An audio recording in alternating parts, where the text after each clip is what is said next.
ডোমজুড়ের সলপ ১ নম্বর পঞ্চায়েতের কালীতলা সংলগ্ন এলাকায় টানা বৃষ্টিতে হাঁটু জল, অচল রাস্তা, ভেঙে পড়া নিকাশি ব্যবস্থা, এর জেরে চরম দুর্ভোগে দিন কাটছে বাসিন্দাদের।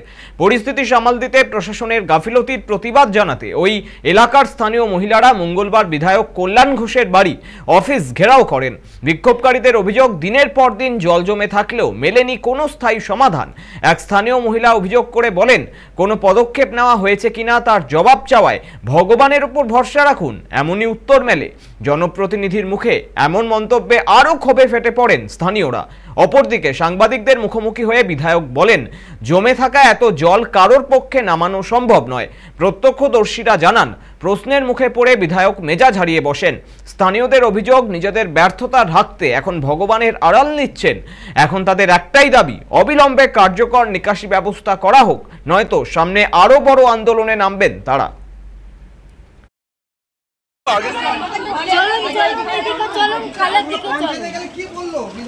সবাই ভোট দিচ্ছে, দেখুন এবার যে যার ভোট সে তার, তাই নয় কি?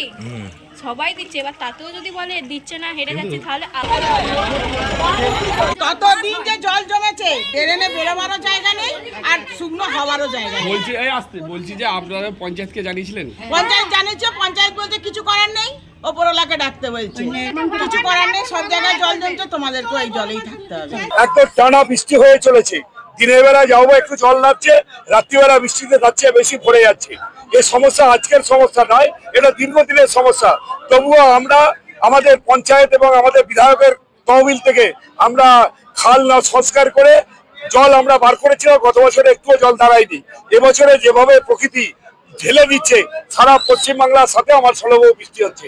এটা যতক্ষণ পর্যন্ত না প্রকৃতির বন্ধ হবে ততক্ষণ পর্যন্ত আমাদের কিছু করার নেই। এখন কিছু করার নেই, ভগবানের কাছে প্রার্থনা করা ছাড়া। বৃষ্টি না থামলে কারণ আপনি যে ছবি তুলছেন, আপনার বাড়িতে জল নেই।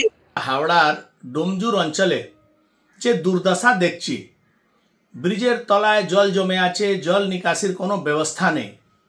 আর এই যে দুর্ব্যবস্থার মধ্যে মানুষ দুর্ভোগে ভুগছে, তারা প্রতিবাদ করতে গেলে পুলিশের হাতে হেনস্থা হচ্ছে।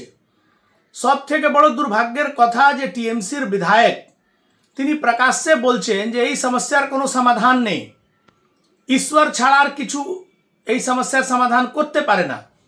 মানুষকে বলছেন তারা নাকি ঈশ্বরের কাছে প্রার্থনা করুক এই সমস্যার সমাধানের জন্যে।